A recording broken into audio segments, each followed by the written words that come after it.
The Tom Woods Show, episode 2041. Prepare to set fire to the index card of allowable opinion. Your daily dose of liberty education starts here. The Tom Woods Show.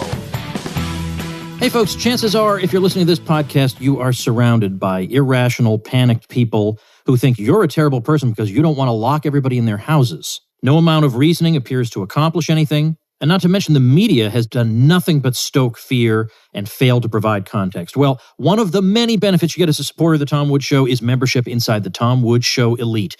Recently migrated off Facebook, so if that was holding you back, no longer. This group will keep you sane and informed, and as an added bonus, it won't accuse you of wanting to kill your grandmother. Join me in there at supportinglisteners.com.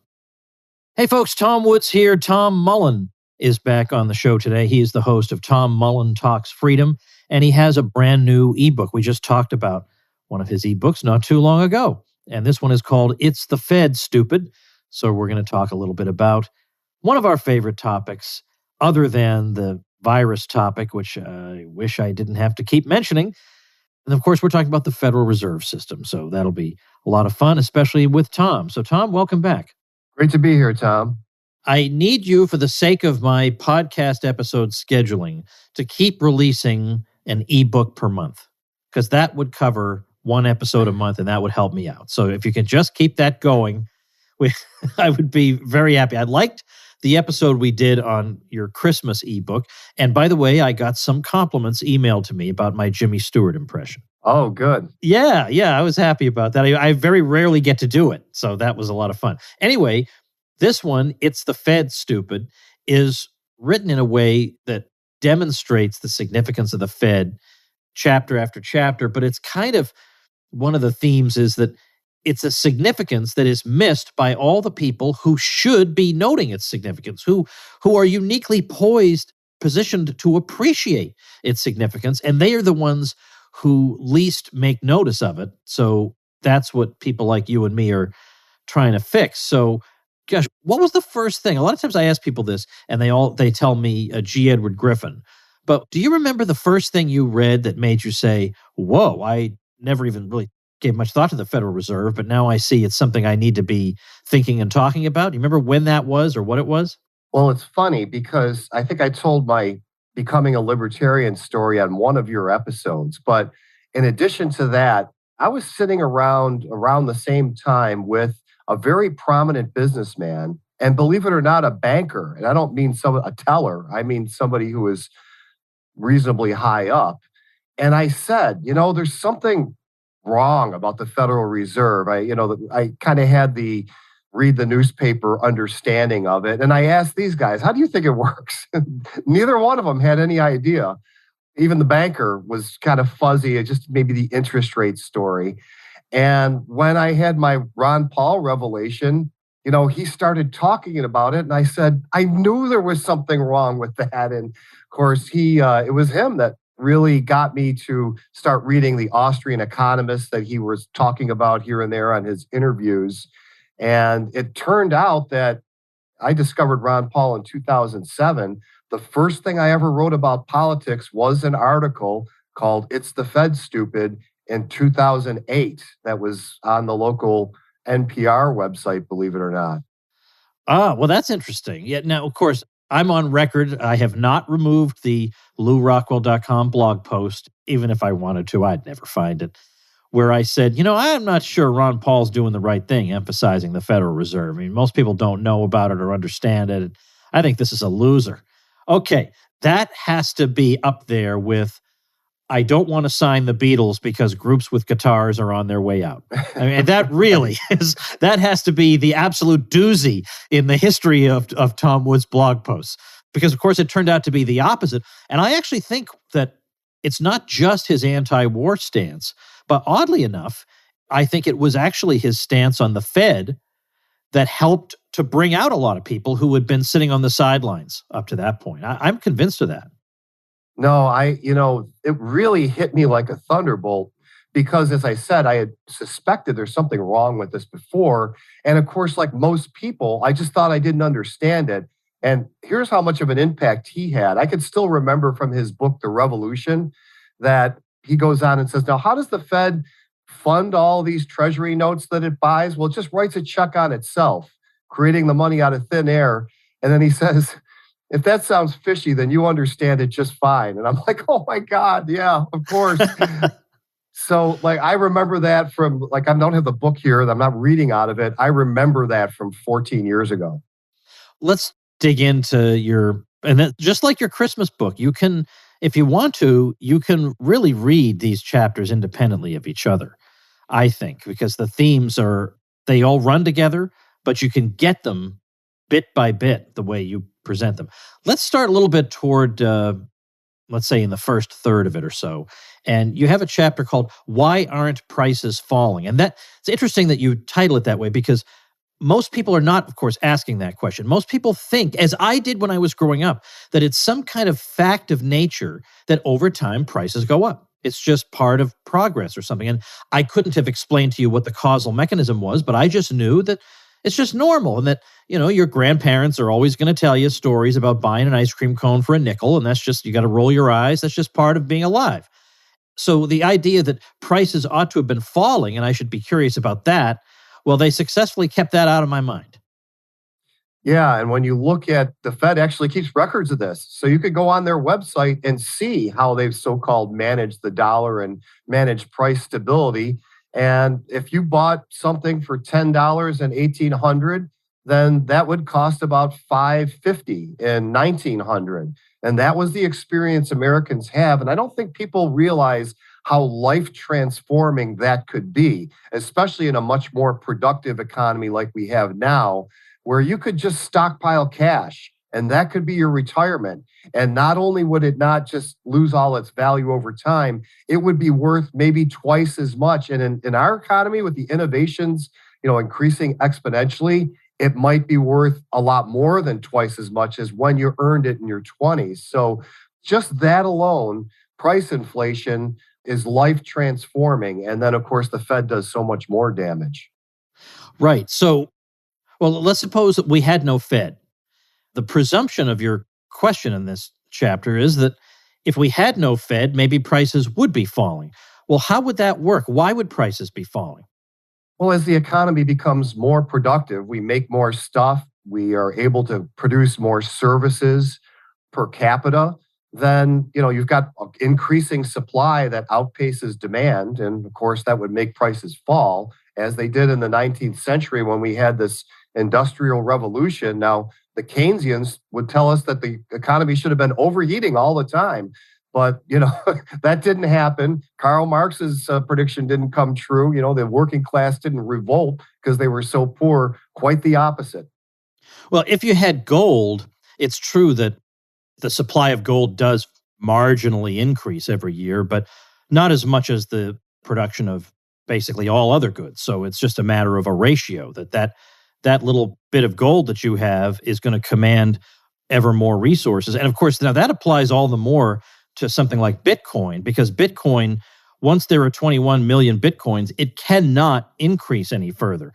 And so another one of the things we hear is that it's actually, some people are acting like it's some new thing that the experts think inflation is good for us. It's good for that because of course, first they're saying there's no inflation. Then they're saying, all right, yeah, there is some. And then they're saying, not only is there some, but it's good for you. That's actually not a new thing. They're just being dopier about the way they say it. Usually what they say is falling prices are a bad thing. They don't usually go to the psychotic extreme of the converse of that, say rising prices are a good thing. But normally what they say is falling prices are bad. Now, how do you convince people that falling prices are bad? How do you convince them of that? Well, maybe that's a rhetorical question. I don't even know. I don't even know if it is or not. Yeah, and of course, people would go back to the Great Depression when, of course, prices were falling and money was getting more and more scarce. But this is only the reaction to the bubble that preceded it. So yes, in a very narrow time frame, if you've got this big, huge mortgage, let's say, that you took out under condition A while the Fed was blowing up a bubble, and then it collapses and it's harder to pay back for that narrow window of time, it would be bad for you if you're in debt. Of course, they never say for all the savers that would be good. And of course, one of the things I talk about in the book is how over time and not like, out on the margins, where the economics really happen, the Fed is always encouraging us to borrow and consume and never to save and invest. And that's just another evil of the Fed. I have done a number of episodes. Maybe if I'll write a note to myself, I'll post them on deflation and why, as usual, something you're warned is a terrible catastrophe is fine. Like, it is actually not anything you have to worry about. And the thing they say is great, which is like a controlled inflation every year, is actually not good for the ordinary person. So I'll put that at tomwoods.com/2041. So they have convinced people to be wary of falling prices, but we would have had them in the absence of constantly increasing money supply. And the reasons that they give us for why it's bad for prices to be falling, they're just not good. And as I say, I'll post a little bit about that. But I want to jump a little bit around because I only have you for so much time. Let's talk about Occupy Wall Street and the Tea Party. Now, these are people who think of themselves as being on the opposite side of things. But if they both had their eyes open, they would at least be able to admit that they have a common enemy in the Federal Reserve. They could both have that common enemy, or that, let's say, so let's make it a little more positive, a common goal of getting rid of the Federal Reserve. Now, how can you, Tom Mullen, at least not in practice, but in theory, bring those two groups together right here on the Tom Woods Show? Well, if we could get through to them that, first of all, for Occupy Wall Street and their descendants, the Democratic Socialists, if they're convinced that income inequality and wealth inequality are the greatest evils that we have to rectify, and of course that goes with left-wing thinking all the way back to Rousseau, okay, you've tried. Okay, you've tried for 50, 60, 100 years, however, wherever you want to put the start line to just kind of redistribute wealth, and it's worse than ever, all right? But this is one institution that, if you understood it, is just transferring wealth upwards constantly. And it's using the same words that you use, occupier, the common good, this is going to be better for everybody and whatever. But I mean, it all goes to the billionaires. And when you trace the trajectory of when this income inequality started to really widen, it all goes back to when the dollar went off the gold standard. So if you zeroed in on that, are you going to get complete equality? No, but you're going to get a lot less inequality with a honest money system where everybody's got to save in order to invest, including the billionaires. Then they have to convince somebody to give them their money for interest rather than just steal it, basically, silently through the Fed. So that's a part of central banking that I think most people miss. We'll just put it that way. There's a guy who, when I knew him several years ago, he was a PhD candidate. He may actually be a professor by now. I haven't kept up with him, but Louis Rouanet actually did some work on this, on the subject of monetary policy and inequality, and exactly how inequality is driven by it. So I may actually also link to his piece on that as well. There's just it's an embarrassment of riches here, and yet, as we've indicated from the beginning, because there's some weird allergy to discussing the Fed, it's left to you and me. I mean, people like, Tom Mullen and Tom Woods here have the field to themselves with a couple dozen economists here and there. But honestly, it's been very successfully kept out of the public consciousness. Or if people do become conscious of it, they have this sense that if they were to critique it, they would be some kind of weirdo conspiracy person, and they know that that's the worst possible thing they can be. But the thing is, you don't have to be. I mean, I think there is a good conspiracy argument for the Fed. I mean, when a bunch of bankers meet under assumed names in an isolated place and draft legislation, I'm going to assume that's not for the common good, okay? I mean, I don't see why a progressive wouldn't agree with me on that. But you can just look at the economic effects of it and see what the problems are. And you know what? I'm also, okay, I want everybody to get it's the Fed stupid, because it's persuasive and it's written at a level that an ordinary person can understand. Problem that a lot of economists have when they are good on this subject is they're using this crazy lingo that nobody uses, that no one can follow. But I do want to put, let's see, what else do I want to put up here? Well, I'll think about it, but there's at least one other piece. Yeah. Now, here's an interesting one. George Selgin he's kind of eclectic. I don't think he even calls himself an Austrian economist anymore, but he's very sympathetic and a fellow traveler. And in 2010, maybe, he gave a talk called "Has the Fed Been a Failure?" And it was one of the most impressive papers I have ever seen delivered. And he went through the numbers. Have we had fewer recessions? Have we had more shallow recessions? Has this happened? Has that happened? All these sorts of things that we kind of assume, well, the experts have been in charge since we had the Fed. Things must have been better. He actually went and looked, and it turns out the results aren't good. So I'm going to have a bunch of stuff at tomwoods.com/2041. I found, by the way, when I published the book Meltdown in 2009, that the Tea Party audiences didn't know much about the Fed, but they were willing to listen. And I think they were at a point that a lot of people are at now after COVID. They feel like, geez, after what just happened to us, I'm willing to consider anybody's theory. And likewise, right after the financial crisis, people were willing to consider anything. They really had open minds. So, I hope we can just keep them open. All right, I'm talking too much. Let's go to interest rate. Now, I think we all know, what is the origin story of that chapter? Well, that was actually something that I wrote for FEE, and I wanted to include it in the book, FEE being the Foundation for Economic Education. And it was kind of a takeoff on Leonard Read's iPencil. Yeah. But instead of the pencil telling you how central planning was not necessary, nor would it have helped to create a pencil, that central planning, of course, is not necessary and is actually harmful when you talk about interest rates and the money supply. So with iPencil, we can trace that through, and we see at the very beginning, the pencil argues that, I'm not sure I'm remembering the Leonard Read version or the Milton Friedman popularization, as it's been so long since I looked at it, but kind of suggests, and was the way I used to explain it to students, that there's no way anybody knows what's involved in making a pencil. And initially your thought is, oh, come on. Of course somebody knows how to make a pencil. How would we have so many of them? But then when you actually understand what they're saying, that it's not just a matter of you go get some wood and you put some rubber on the top.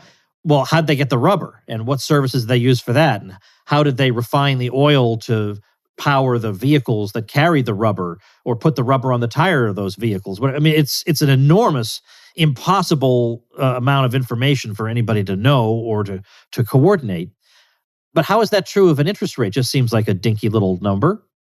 Well, it's the same thing, that interest rate is the result of millions or tens of millions or hundreds of millions, depending on, what jurisdiction you're looking at, of decisions by individuals basically pursuing their happiness, which is something that, first of all, it seems like all of our central planners just would rather we didn't do. And that doesn't matter whether you're talking COVID or the economy or specifically the money supply and the interest rates. But every time that the Federal Reserve, tries to affect the interest rate, it's really overriding individual decisions somewhere. And of course, it never ends well because, just like the central planner of the dairy industry cannot know how much milk there is supposed to be, these central planners they can't know, where are the savings out there, where they say they do, but they don't. And they can't tell you what the rate should be. Should people have a 5% savings rate at this moment in time, or should it be 6%? Well, that's the product of all those millions and billions of decisions. And just like you end up with too much cheese and not enough milk when they central plan dairy, you end up with too much of something when they central plan the interest rate. And we call that malinvestment. And then, of course, when reality sets in and we find out that this malinvestment is not going to be profitable, that's when we have all these disasters. And, again, going back to the people that are out there advocating for the little guy, if you went into the housing industry, let's say you were 25, and you went in there as an entry-level person saying, I don't know what I want to do. I'm going to get into this. They're hiring. And you spent 2 or 3 years and maybe even became a contractor with a little crew, a subcontractor, whatever. You've invested at that point 10% of your life in this, and then it's gone. I mean, it's not just the fact that you're unemployed for a while. You've just wasted years of your life that could have been invested in something else. And now you've got to go back almost and start over. And that's a dead loss for that person, for that industry, for the economy as a whole. I think the way, that's very well put, by the way, to reach the Tea Party people on this is to keep it just at the level you described, that they would be the first to say that if the government controlled milk prices, it would be a disaster of discoordination. They will see that, but it's just never occurred to them. I don't think they have a full-blown theory as to why it's okay to manipulate interest rates. I don't think they know it's happening. So if you say, but the very same argument would appear to suggest that we shouldn't think we can fine-tune the economy by manipulating interest rates any more than we could manipulate the structure of prices to plan the economy. I think that's almost all they need to hear. It's just from Conservatism Inc., they are certainly not hearing it. And I might add that that's what gave me an opening to reach them, because the conservative movement, so-called, had really no answer. When the financial crisis of 2008 hit, they had no idea what was going on. All they could think of was maybe this was caused by the Community Reinvestment Act of 1977. Now, I'm not saying that was a brilliant piece of legislation, but this is 2008 and that's 1977. I mean, you can't do any better than that. It was very, very unimpressive, which is part of the reason I got so many radio invites and stuff, because these hosts were desperate for somebody who could rub two brain cells together to explain to them what the heck was going on. So if you say in chapter 2 of your book, the Federal Reserve runs the economy, this is the way a lot of our people speak. That sounds kind of over the top. In what sense does the Federal Reserve run the economy? Well, most people believe that if they vote the right way and they get the right person in the White House, no less, that something's going to be different. But when you really pull back and look at, unemployment for the whole 21st century, let's say, or you look at any of the things that these presidents brag that, you should give them credit for, you take the years away and you can't tell when, one president gets elected and another one leaves. And it's the same really with who controls Congress. And my point is that since we've been in the New Deal regulatory structure where the executive branch is just writing thousands of rules, and when a president comes in, he gets rid of 20 of them, and then the next guy, puts those 20 back. And that, along with the fact that the Fed is not restrained at all by the gold standard or a Bitcoin standard or anything else, it's just pure fiat, that really what politicians do have no effect. And I put up plenty of charts in the book to show people, look at this chart. Tell me, if I took the years away, be honest with yourself, would you be able to pick out where your favorite president came in or left? And of course, nobody could. It's a little like your COVID chart thing, Tom. It's the same thing because you see this everywhere. Oh, look, we did this thing and unemployment fell. And, okay, well, it was falling for the previous 6 years and it didn't fall any faster after you did your thing. So obviously that couldn't have had any effect. I mean, that just jumps out at you everywhere when you look at these macroeconomic indicators. But what it is consistent with, what you could see when you look over decades, is that when the Fed's inflating, things go up. When we hit a bust, they go down. And then the Fed starts inflating again. They've got us on this roller coaster. And of course, prices always just keep going up. So the average Joe's out there, yeah, eventually he's making as much money as would have been enough 2 years ago or 5 years ago, but his wages are always rising slower than the prices. So he's kind of on a hamster wheel. So again, this is all for the common good. Supposedly, that's the only way we can create jobs. I mean, I argue that's malarkey. Hey, folks, the monetary system is screwed up, as Tom Mullen and I are emphasizing today, but that's not the only screwed up institution in American society. Healthcare is pretty screwed up, too. So I want to thank our sponsor, Crowd Health. Open enrollment is ending soon, but a lot of people are still searching for their best healthcare option. And we libertarians know how broken the current system is.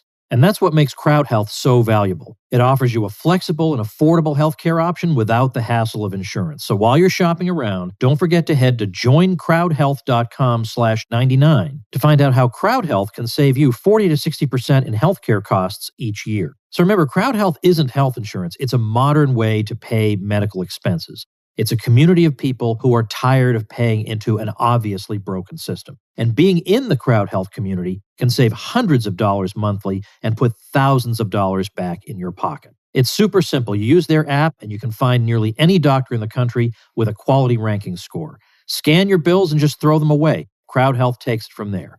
Press a button to receive virtual care anytime, anywhere. CrowdHealth is able to offer amazing prices because of its community of health-conscious members. But they have an amazing offer just for my listeners. Get your first 6 months for just $99 per month. That's a savings of almost 50% off their standard pricing and a lot less than one of those crappy high-deductible plans. Just go to joincrowdhealth.com/99 and enter code WOODS at sign-up. That's joincrowdhealth.com/99, promo code WOODS. CrowdHealth is not health insurance. It's a community-powered alternative. Terms and conditions may apply.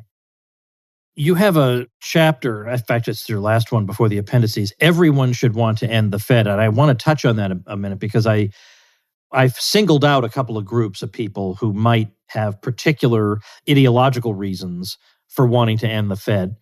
But although we can make arguments tailored to those audiences, there are plenty of things we can say that any person, regardless of his state in life, or, I mean, other than people who, let's say, maybe are employees of the Federal Reserve, of which I believe there were something like 23,000, maybe they don't want to end the Fed, and maybe people who get special advantages from it. But the average person who's not connected to any of this should be persuadable on this issue, at least in principle. At the very least, they should think to themselves, if this thing is a necessary evil, it is nevertheless an evil.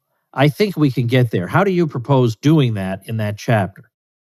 Well, the first thing is to just try and show people that when we didn't have an unrestricted money supply, there was more upward mobility. So I guess I'm speaking to the left here, that if you want more opportunity there's even a story I have about a woman who was born a slave and actually out of slave wages was able to buy her and her son's freedom and actually ended up being, quite well off.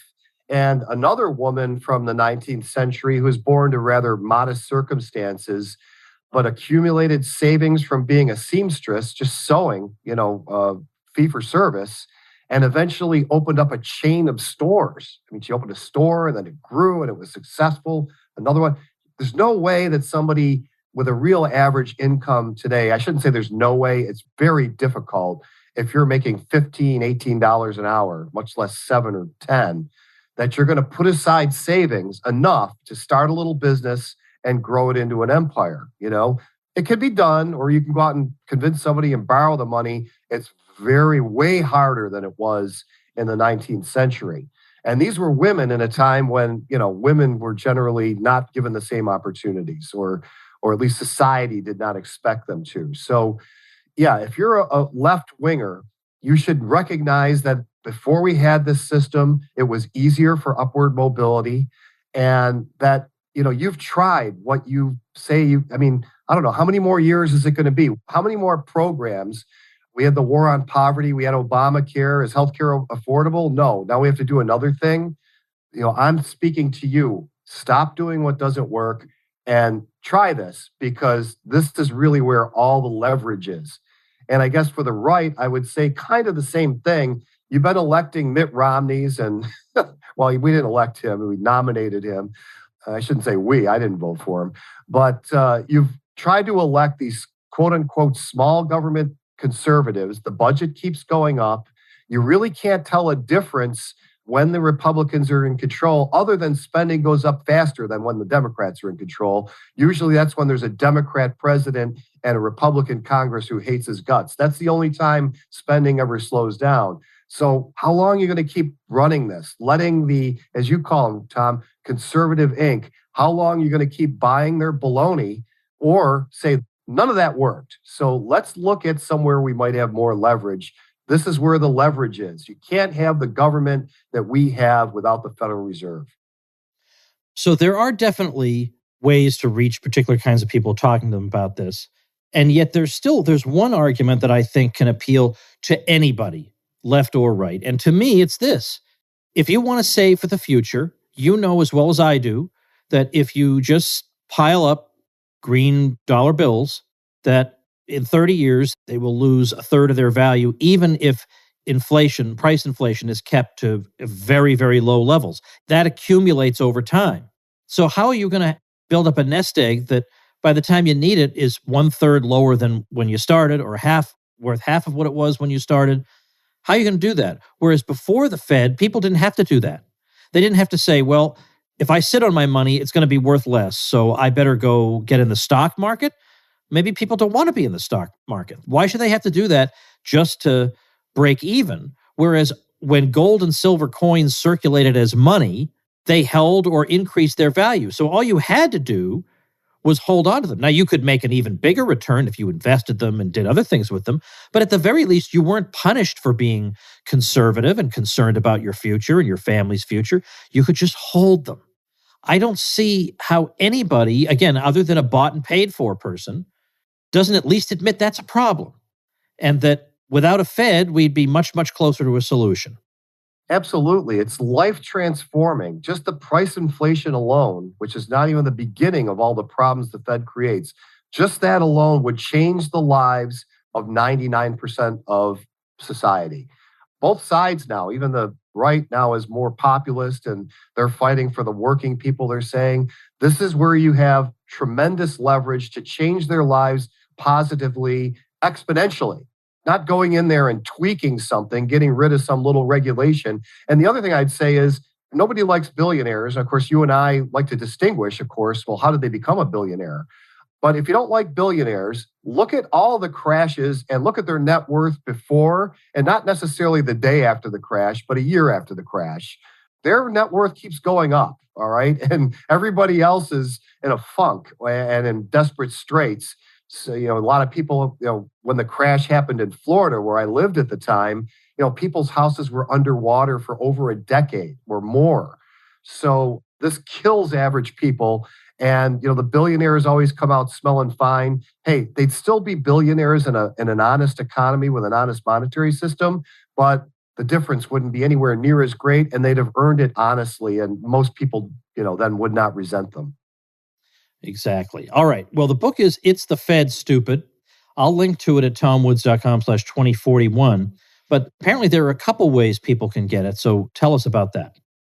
Well, you can download a PDF ebook for free if you just go to itsthefedstupid.com, and you'll ask you for your email list. And anybody who's a Tom Woods listener knows you want to be on that list, even mine. After you're done with Tom's, you could come over to the other Tom and read something interesting.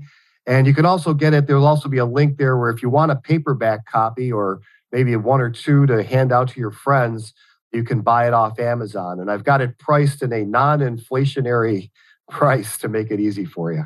Okay, good. I'll give people both those options at tomwoods.com/2041. I'll also link them to your brand new podcast, which is called Tom Mullen Talks Freedom. All right. I will have a link to that. Also, of course, people can find that on any podcasting app, I presume? Yes. Okay, good. All right. Well, so now, Tom, I'd love to keep you on here, but I don't want to keep you from your next project, which is February's ebook, so that you can come back on the Tom Woods Show. So go get cracking on that, and thanks a lot. Good luck. I'll do my best, and thank you, Tom. All right, everybody, remember, coming up February 1st, I have an extremely important announcement. I will not be making it on the podcast, but it is a very important announcement, and it could affect you very substantially. So I promise you this will not be a waste of your time. I promise me you will say, thank you, Woods, for telling me about the announcement. If you want to hear the announcement, be one of the first to hear it, then head over to tomwoodsannouncement.com. This is the best I can do. I've been thinking all throughout my time as a libertarian, what is the best thing I can do for the libertarian folks out there? And up to now, the best thing I could do was to correct the historical record and to help people understand history and, to a lesser extent, economics better and more clearly and more thoroughly and truthfully. Now I think we need other things too. Although I am very happy with what I've done in those other areas and with academic subjects, I think the kinds of challenges we face require us to shift our emphasis a little bit. And that's what I'm doing here with my announcement, which I think has the potential to help an awful lot of people who are struggling living in a society that despises them. Get the announcement, tomwoodsannouncement.com. Sign up, and you will get the announcement February 1st, 9 o'clock a.m. Eastern Time. tomwoodsannouncement.com. See you tomorrow. Become a smarter libertarian in just 30 minutes a day. Visit tomwoods.com to subscribe to the show for free, and we'll see you next time. Like the sound of The Tom Woods Show? My audio production is provided by Podsworth Media. Check them out at podsworth.com.